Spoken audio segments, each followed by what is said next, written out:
ോടരുളി ചെയ്തു നീയോ അറിയായി സന്തതം വിഷയനായിരിക്കും ജീവൻ തന്റെ മായാബന്ധത്തെ സ്വാധീനത്തി ആത്മനേനക്കമൂലം രാജസൂക്തം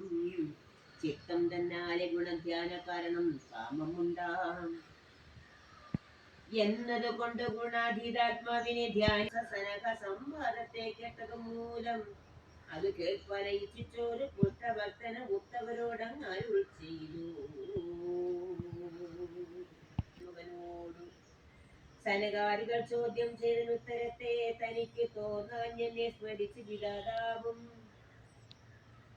ഞാനപ്പോൾ ഹംസമായിട്ട് അവതാരത്തെ ചെയ്ത് സാനന്ദം ഭയാധിതനായിരിക്കുന്നവരെന്നെ ആശ്രയിച്ചിട്ടേ വിഷയമനോപാട ഭക്തിമാർഗമേ ശ്രേയസാകുന്നെന്നും ചൊല്ലി പ്രസ്തുത ധ്യാനമാർഗം ചോദിച്ചതുത്തവരും പ്രാണവായുവെ ജയിച്ചിട്ട് പത്മത്തെ നന്നായി കേട്ട നേരം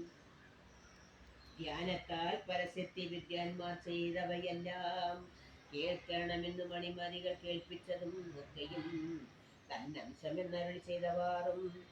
സർവാംശം തൊൽസ്വരൂപമകർത്തും ചോദിച്ചതും സർവവസ്തുവിൻ ഗുണാതീതം ഞാനെന്ന് ചൊല്ലി ആശ്രമവർണ്ണയുക്തരായവർക്കെല്ലാം ഭക്തിയാശ്രയം അതുകൊണ്ടേ വർണ്ണാശ്രമാധർമ്മം ഉത്ഭവങ്ങളും അതിൻ ഭക്തി സാധനങ്ങൾ തൻ ഉത്ഭവം ഇവയും ആശ്രവർണിജ്ഞാനം കാൺക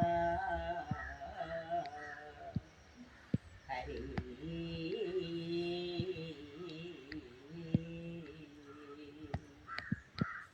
ഹരിനാരായണ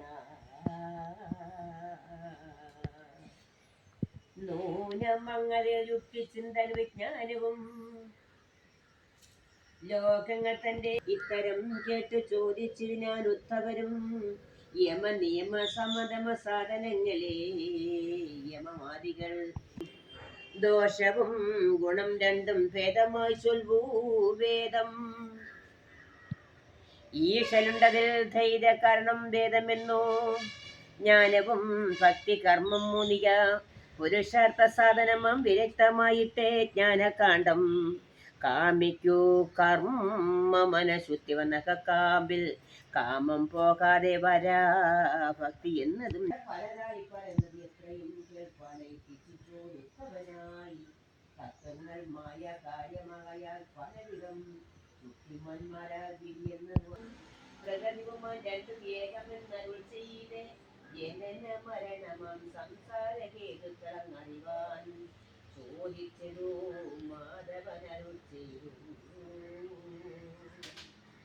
ധരിപ്പതു ജനനമെടുപ്പാട്ടാൽ തന്റെ പരമാർത്ഥ ജ്ഞാനത്തിന് കഴിയില്ല എന്നരുൾ ചെയ്തു ആർക്കു